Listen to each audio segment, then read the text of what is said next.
this is a parody, right? Like, it's a comedy. I know that for sure. But like, this is I don't know whether to take it too like a little bit seriously or kind of seriously or like this is a parody, right?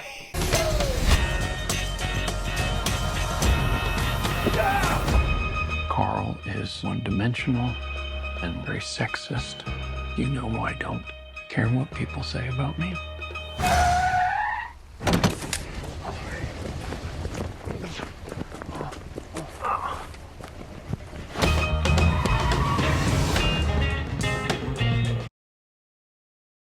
And today we have Paint. Man, this is a movie that I really wanted to like a lot after the first trailer. Well, really the only trailer. I'm pretty sure there was only one trailer. I wanted to like this film, but I got so much head scratching going on here. A couple points first of all. One, any of my new fans that came in from RRR and all that, because that's the most well-performing video that I like movie review wise that has graced my channel. Hi, I will be watching Bahubali, I promise. I'm getting around to it. I gotta sit down, find the time, but I will. Second of all, once again, I gotta thank Regal. Regal, you're doing something right here. You're trying to bring the people in, you know, post-COVID, make sure the old Cinemark doesn't die. Thank you to Regal Mystery Movie Mondays. This is a great marketing thing. The selection so far has been good. Once a month, at some point on a Monday every month, Regal's for one night for like $5 to be like, hey, come see a movie that hasn't come out yet. The caveat is it's a mystery, but that's part of the fun, right? So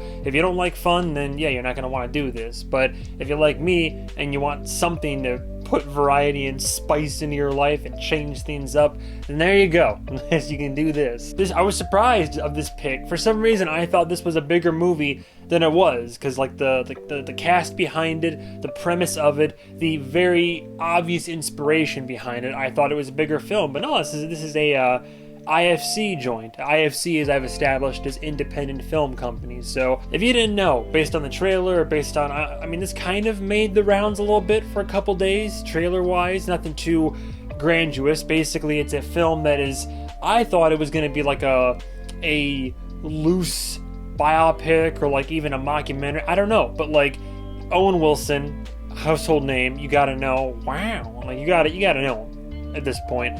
Owen Wilson basically plays not really Bob Ross, but like, come on.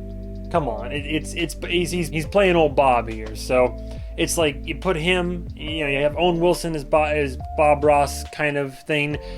I can get down with it, like I can believe it. I'm like, you know, is it a stretch? I don't know. I think the casting is fine. They're very vague about the time period in this film, but it gave me like late 70s, early 80s kind of vibes, but at the same time, some of the setting indicates that it's farther in the future. Hard to tell exactly. I noticed that I typically spend the first like 4 to 5 minutes with introductions. I don't want to do that necessarily, so I'll kind of mix it up, jump right in. I wasn't quite sure how to feel about this film. I wanted to like it from the trailer, but the trailer is not exactly great.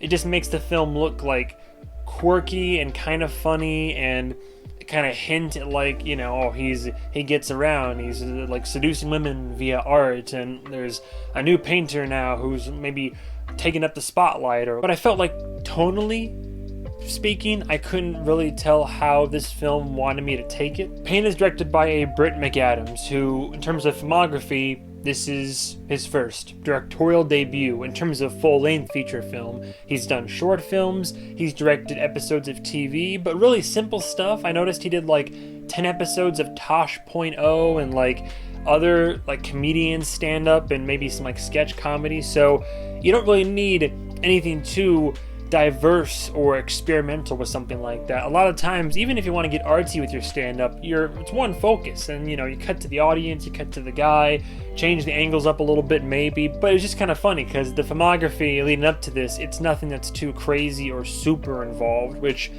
kind of shows in this film. The cast, as I already said, got Owen Wilson. I didn't recognize a lot of the people in here, but I did recognize Stephen Root over here. Always good to see. It's like all I know him from. I've seen him pop up like a few times now, but for me, Stephen Root is and might always be Fuchs from Barry. If you haven't watched Barry, watch this. This is one of the best things HBO's ever done, in this reporter's humble opinion. Don't take this the wrong way. There was an actress in this, Alyssa Talbot, I believe. Look, man, all I could see was there's for the last few years, there's one porn star that I've been watching for a while, and I swear to God, like, at least the way that she looks in this film, I thought they were the same person. Turns out they weren't. So very short introductions aside, Paint is literally like, it is and it isn't Bob Ross, which is kind of like weird. I looked it up online. There's like a Vulture article where the creator or director or someone confirms that, like, oh, well, you know, clearly there's an inspiration, but this is not meant to reflect that guy's life. But it's like, okay, so this is a parody then. I mean, okay, so comedy through and through. And this film just kind of like, it plays out weird. I mean, I laughed several moments throughout, but sometimes the comment, like the delivery with lines, was just kind of like stiff or odd, or the comedy, which I know comedy is subjective, but everyone that came with me to see it, there was a small group of us. I try to get more people involved so I can have kind of like sounding boards for my opinions, get other people's input. I don't want to be in an echo chamber when it comes to how I view, you know, cinema, film, television. It's good to have others contribute to input and opinion and kind of, you know, influence, sway to an extent. But my initial opinion of this actually matched up with the group's, which is that this film, like, I wanted this to be good, but it just wasn't great. Every time that things started to go, or that the film started to get a bit of a pulse to it, it just, again, it got like weird, and then tonally, I wasn't sure how to feel, and then the message, if there was a message, I feel like there was a message in there, because this would be the perfect conduit, right? Like, Bob Ross is all about art, and like there are no mistakes, just happy little accidents, and that, like, that's the nature of him. And whether or not, I don't know what his off-screen persona was, but from what I've seen on screen, it's like Mr. Rogers, right? Where it's just, you know, hey, we're coming in here, this is a safe place, paint with me if you'd like. We're gonna go on this little journey here. We're gonna make this tree, use a little color right here.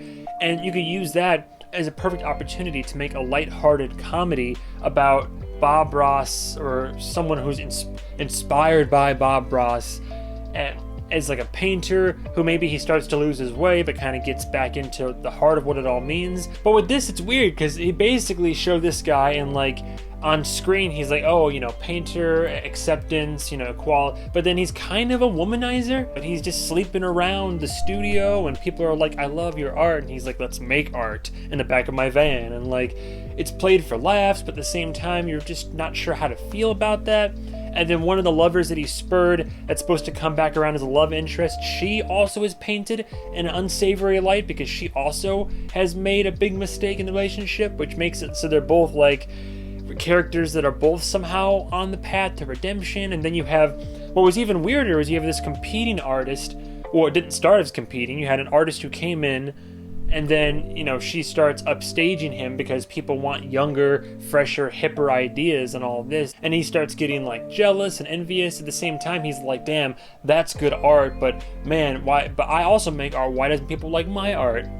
It's funny because I just watched Amadeus for the first time, and I joked out of the movie. I was like, hey, it's like Amadeus Part 2. Just watching that Salieri guy just get like more and more upset with Mozart being like, I hate this guy, but damn it, he has the talent of a god. It doesn't outright show a ton of sex in this film, but they put in a lot of scenes of just weird, awkward, like vaguely sexual preamble and weird bedroom scenes and like seduction leading up to love, but it's awkward and both parties aren't into it. I don't know, man. This film put out a lot of weird vibes, and I could never nail down which direction I wanted to go in. By the end of it, I kind of see that, like, oh, well, there is a message about art and about, you know, forgiveness, or about embracing the best parts, giving yourself a chance. There's a message to be had there, but it gets so lost in the tonal wibble wobble weaviness of this film. Man, this film could have been something great. This could have been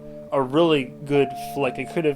I think they could have and should have gone in one of many different directions that would have elevated this and made it an actual like film worth consuming. But the writing was weird, the delivery because of the writing was weird. You put Owen Wilson in there, and I mean, sure, it was kind of funny here and there, and he plays the character well, and some moments did work comedically, but man, there's just so much, like, again, it's just confusion on my part, on our part as the viewer. Like, how are we supposed to feel about this? End of the day, you don't have to see this one in theaters. I'm glad I got early access so I could talk about it. So all, I don't know, 30 or 50 of you or whoever, like, you can at least get a little bit of influence here. Wait for it to stream. It'll probably be to streaming services pretty quickly. It's an IFC film. It's not backed by a big, huge studio. And like I said, it's not dog shit, but I mean, it's one of those films where I'd be curious to hear your opinion. Like, you watch it, you kind of get an idea. Some people in the auditorium we were in were like hooting and hollering. You know, they were yucking it up. Might as well have been a guy in the back row being like, "Oh no, she didn't." Like, it was a little much. End of the day, clearly some people are gonna like this film. Maybe a lot of people. It does have two big things going for it. Owen Wilson, whom I really enjoy. Owen Wilson. Is he an Oscar-winning performer? Maybe not. Like, you know, he's no Sam Rockwell, but at the same time, he's consistently entertaining. And you'd think with him playing a Bob Ross lookalike basically is the person, like, it would have been the recipe for success. But I think this film suffers from lack of ingenuitive direction, lack of really good writing, and just consistency in its theme and message. If all of that had come together, this could have been a nice little ride. But as it is, I'm once again forced to change my review mid review, like my scoring, because I thought I knew how I felt about this film. But the more I think about this, the fewer redeeming qualities this film has. It's not even going to get into avoidable logic gaps and plot holes and stuff. That's a whole nother can of worms. But this film just doesn't give me a headache. But man, it's just frustrating. It could have been something. We were this close. But as it stands, I'd give Paint a low 3 out of 5. A low 3 out of 5. It's certainly not the worst film I've seen this year. I'm sure it won't be the worst film I've seen this year. You can skip the theatrical run, watch it, stream it, rent it at home. It's not bad, but the more that I think about it, it is a below average film. Had some good ideas going for it that were not properly executed, and that makes me not upset, just sad, disappointed. That's all I gotta say about Paint. As always, thank you guys and gals so much for watching. Thank you to Regal for the mystery movie opportunity to be able to see this at an early showing. And yeah, that's about all I got. Stay tuned for the next episode of whatever movie I review. And goodbye, travelers.